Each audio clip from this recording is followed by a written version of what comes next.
Winnie the Pooh, Blood and Honey 2 is a movie that begins by surprising me with the actual fact that it exists. Not just surprising me with its very existence, but surprising me in that I was somewhat entertained throughout the entire thing. But then again, I would gladly sit down to watch a 1-hour compilation video of people falling over and find that entertaining too. After winning a Razzie for Winnie the Pooh, Blood and Honey 1 for Worst Picture, Worst Director and Worst Screenplay, Rhys Frake Waterfield would not only return to create a sequel to the Citizen Kane of the modern day, but he would also go on to create a cinematic universe known as the Twisted Childhood, which is said to include Bambi, Pinocchio, Peter Pan, and Jim from Jim'll Fix It. We learn that after the massacre in the 100-acre woods from the previous movie, many members of the public were rather skeptical of Christopher Robin and his tales of human-animal hybrids similar to those strange pictures I've seen people draw and post on Twitter, running around the woods and butchering people. He's believed by a small group, but the vast majority of people think he's accidentally replaced his antipsychotics with Tic Tacs. The extreme nature of the movie is immediately established as we see a group of people in a caravan attempting to make contact with the spirits of the woods, with the so-called residents not taking too fondly to the travelling types and proceeding to individually dispatch of them. One of them gets the rotting of a lifetime as a metal bar is first sent through the caravan and into them. The other cosplays as a burnt marshmallow as the caravan is tipped over and engulfed in flames, and the third and final one mistakes her face for a live bear as it makes contact with a bear trap. Owl, who didn't make an appearance in the previous movie on account of migrating for the seasons, appears here to finish off the crispy marshmallow by aggressively planting a tree. We then see Christopher Robin, who's apparently been so traumatized by the events of the previous movie that it's caused him to change his face, as well as talk to a therapist. A therapist that he apparently finds incredibly hilarious, as every shot featuring the pair has him looking as if he's about to burst out with laughter. We're then introduced to Christopher's childhood friends, Lexi and Finn, as Lexi drives him home from his appointment, and Finn's arrived with his car all fixed up. But in the short time that Finn was inside talking to Christopher's dad, someone had spray-painted murderer on the side of his car as they've mistaken it for a sheet of paper. The caravan victims are discovered in the woods, as the final place they'll be travelling is the morgue, and we see that a man is listening in over the police scanners and making notes of anything and everything related to the woods. Not everyone despises Christopher, with some of them even believing what he says and wanting to stop the creatures. 3 men are out in the woods hunting Pooh, as one of their sisters was apparently a victim of his, causing Pooh, Piglet and Owl to decide to take the fight to the residents of the town of Ashdown, because they know that they will never stop hunting them, because they really want to taste that bear. One of the hunters manages to turn Piglet's cranium into bacon lardons, using the mythical tool known as a gun in England. Then all 3 of them are dealt with in a rather unfortunate manner. One of them has their windpipe removed so it can get a bit of air, one of them is accidentally hit by a weapon firing, and the final man has his brain turned into an antenna as Pooh forces the barrel through it. The next day, we see that a father and son are birdwatching in the woods, as apparently they've got nothing better to do than perv on animals. When suddenly, Owl swoops down and picks up the man, before discarding of his limbs in a somewhat wasteful manner by dropping them all in the river. Christopher, being a bit mental after the events of the previous movie, where he's once again in a therapy session, where he remembers that while they were always friends back in the day, Pooh has always been the way that he is, but Christopher just didn't quite realise it due to being so young and also stupid. Memories that he had suppressed or altered over the years due to being so traumatic for him, as they began to occur after the disappearance of his brother Billy when they were children. Billy being kidnapped on his birthday by a person who really thinks kids should take more naps. Lexi, who was at the party that day, is babysitting a little boy named Freddy, who just so happens to be wearing the same colours as Freddy Krueger, and finds the boy watching a movie based on the events of what happened to Christopher in the previous movie, which just so happens to be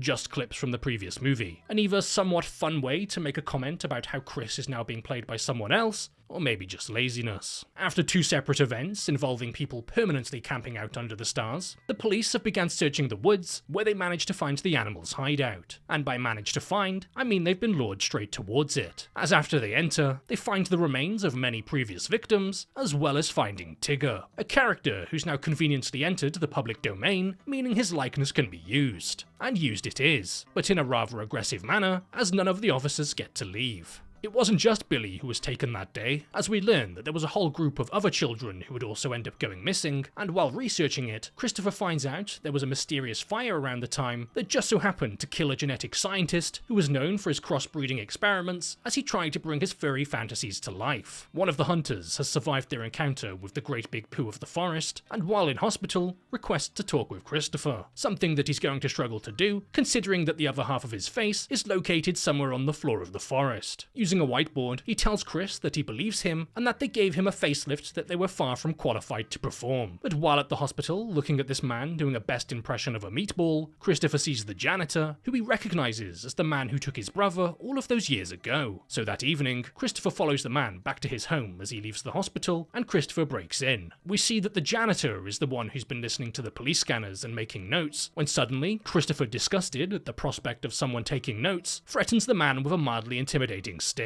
With almost no hesitation or intention to deny it, the man immediately begins talking and confirms that not only was he the one who took Billy, but he also took all of the other missing children as he wanted to start his own collection. He owed debts to dangerous people, and the genetics doctor offered to make all of that go away if he was to provide him with the children. And considering that they both had penises, they weren't going to be able to make any themselves. And after doing that for him, the doctor would experiment on the children, combining human and animal genetics, because he was just a bit weird like that. After the debt was paid off, the janitor kept an eye on the slightly insane doctor after coming to the realization that maybe it wasn't such a great idea, so followed the doctor to the woods one day as he proceeded to kill his experiments. In retaliation, the janitor took the doctor's gun and used it to clean him up a bit, before coming back the next day to admire his work, to realize that all of the graves have been dug up, with there being absolutely no sign of the experiments. Saying that he's relieved that he no longer needs to carry this burden with him, he apologizes for all that he's done, and creates a nice little extra hole in his skull for the purpose of ventilation, because it can get a bit stuffy in there sometimes. Finn, the incredibly well-developed character that we definitely care about a lot, is attacked and dealt with by Owl for the disgusting crime of showering with his headphones on and not drying himself. We then see that Lexi, who's still babysitting, is also in danger. She hears someone in the house, and with the help of Freddy, uses a remote control RC car with a camera attached to see a magical teleporting Pooh downstairs, as he somehow manages to change position between frames. Terrified by the shoddy editing of this movie, they run away because apparently they're racist against people with a yellow complexion, but bump right into the police who just happen to be outside due to Lexi not being contactable. An officer goes around to investigate and is given a rather aggressive handshake in that it's now been removed, before Pooh takes off to go and have fun elsewhere. Chris hears from Lexi, who's just had a rather uncomfortable encounter with a tall person, as she tells him about the animals and how they've begun attacking the town's residents. And just as she tells him he better go check on his parents, we see Pooh, like the great friend that he is, already there to check on them for him. He enters the house and slams his mother's face down into an open dishwasher as the knives are all pointing upwards, before finding and dispatching of the father off camera because he's not important enough to be ended on screen. Christopher's younger sister Bunny, who was also at the house at the time of the attack, is no longer there, as when Christopher arrives to discover his parents laying around and being a bit lazy on the floor, he realizes that she's gone. And after a hard evening of creating orphans and stealing one of them, Pooh, Owl and Tigger decide to blow off some steam by heading out to a rave. Pooh, always with a flair for the dramatics, makes a rather memorable entrance by removing someone's skull with a bear trap. And I'm certainly no expert, but I don't think that's how you're supposed to use one of those. He then goes on a complete rampage because people dancing makes him irrationally angry, before chasing after a group running through a tunnel while running on all fours. We're then finally given our first real view of Tigger as he's been following another group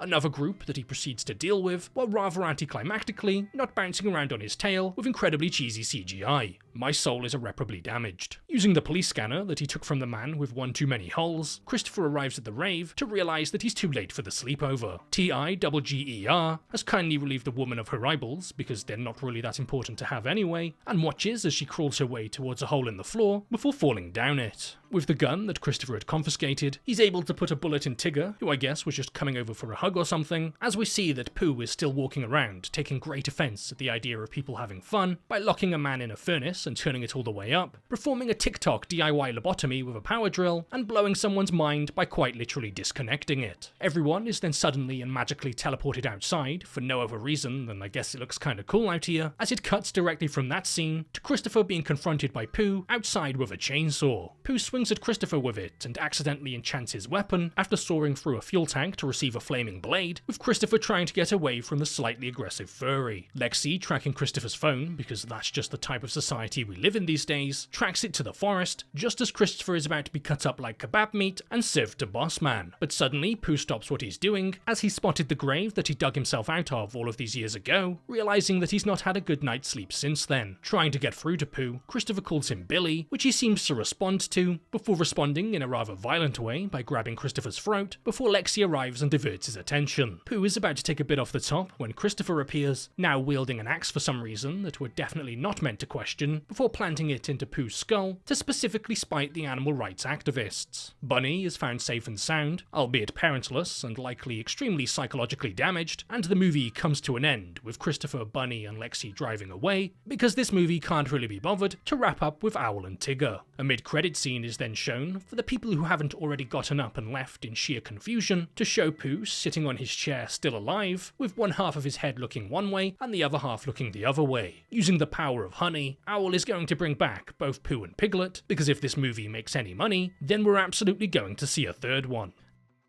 Now, before this video comes to an end, I'd like to just wrap things up by giving a big thank you and a massive shout out to all of the YouTube members and patrons, the people who continue to go out of their way every month to continue help supporting the channel. If you're interested in becoming a YouTube member or a patron yourself, not only are you just being a great help, but you also get access to a few little perks, like being able to join the private Discord server, where you then get links to access all uncensored videos going forwards. So starting off with this week's new YouTube signups, a massive thank you to Caleb, Nikhil Prakash, Not Emmett, Mr. Automag, Aradika, Alexis, Aiden Burrick Bossel, Omen, Sol's Midnight, Zaza Lord, Juan Pablo Taborda, Juiced, Cough Mixture, Hedgehog, Strife, Jest, Sadglass, KJ, Bert Reynolds, Chaos, CeeLo Graham, Mike Hawk, Stritzel, Dorak, Ayumelbear, Mukshibi, Zovo99, Rebecca Rodriguez, Nocturnal, Bugsy04, Batu and Aslan, Mahu, The Killer 001, Roni Mandel, and Zane Munro. Now heading over to this week's new Patreon signups, a big thank you to Lord Seaman, Dorak, Janik Danielson, Mistress Mercury, Angry Shark, Autisman, Trumpash, Jay, Finn, Michael Garcia, Sarah Hunter, Aaron, Cowboy Cage, Lucas Caballero, Oliver Scanlon, Dumco, Insanity, Tim Fox, George Y, Soronas, Sarah Williams, Lumen, Jonas Sorgenfrey, Nick G, Avery Elliott, Rebus, Robert Presson, Angelo Blasa, Alice Quintana, Micah Burdett, John Griffin, Colton, Dave Reed, Connell Black, Lorenzo Di Gianto, Gabriella Suero, John E, Alina Zamania, and Patch. So once again, a massive shout out to all of the YouTube members and patrons, and a big thank you to everyone else for watching.